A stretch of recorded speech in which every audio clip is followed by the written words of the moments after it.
কম্বোডিয়ার সাবেক প্রধানমন্ত্রী ও বর্তমান সিনেট সভাপতি হুন সেন অভিযোগ করেছেন, থাইল্যান্ড বিতর্কিত সীমান্তে লাউডস্পিকারে ভূতের মতো আওয়াজ বাজাচ্ছে।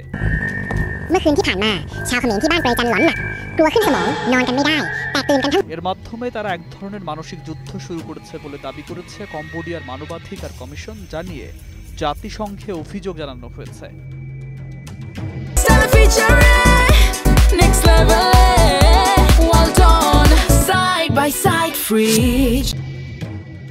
কমিশনের অভিযোগ, গত জুলাইয়ে দুই দেশ যুদ্ধবিরতিতে রাজি হওয়ার পরও থাইল্যান্ড এই মনস্তাত্ত্বিক যুদ্ধ শুরু করেছে। তারা জাতিসংঘে জানিয়েছে, সীমান্তে থাই সেনারা রাতভর লাউডস্পিকারে ভূতের আর্তনাদের মতো শব্দ বাজায়, কখনো আবার তা ইঞ্জিনের গর্জনের মতো শোনায়।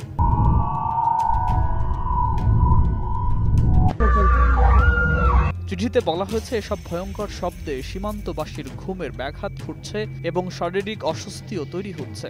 কমিশনের আশঙ্কা, এতে দুই দেশের সম্পর্ক আবারও উত্তেজনাপূর্ণ হয়ে উঠতে পারে। থাই সরকার এ বিষয়ে এখনো কোনো মন্তব্য করেননি। হুন সেন আরও জানান, বিষয়টি মালয়েশিয়ার সঙ্গেও আলোচনা হয়েছে। গত জুলাইয়ে থাইল্যান্ড ও কম্বোডিয়ার সংঘাত থামাতে যুদ্ধবিরতিতে মধ্যস্থতা করেছিল মালয়েশিয়া। সেই আলোচনার পর দুই দেশ তাৎক্ষণিক ও নিঃশর্ত যুদ্ধবিরতিতে রাজি হয়, যা গত এক দশকের ভয়াবহতম সংঘর্ষের অবসান ঘটায়। সে সংঘাতে অন্তত ৩৮ জন নিহত এবং ৩ লাখেরও বেশি মানুষ ঘরছাড়া হয়েছিল। উত্তেজনা তখন কয়েক মাস ধরেই বাড়ছিল। শেষ পর্যন্ত মার্কিন প্রেসিডেন্ট ডোনাল্ড ট্রাম্প ফোনে দুই দেশকে সতর্ক করেন, যুদ্ধ না থামালে বাণিজ্য আলোচনা স্থগিত থাকবে। এই মাসের শেষে মালয়েশিয়ায় আসিয়ান শীর্ষ বৈঠকের ফাঁকে ট্রাম্পের উপস্থিতিতে দুই দেশের মধ্যে আনুষ্ঠানিক শান্তি চুক্তি হতে পারে বলে ধারণা করা হচ্ছে।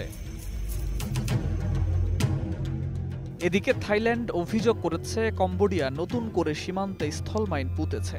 এসব বিস্ফোরণের জুলাইয়ের পর অন্তত ৬ থাই সেনা আহত হয়েছেন বলে জানিয়েছে রয়টার্স। তবে কম্বোডিয়া অভিযোগ অস্বীকার করে বলেছে, থাই সেনারা দেশটির গৃহযুদ্ধকালে পোতা পুরনো মাইনের ওপর পা দিয়েছেন।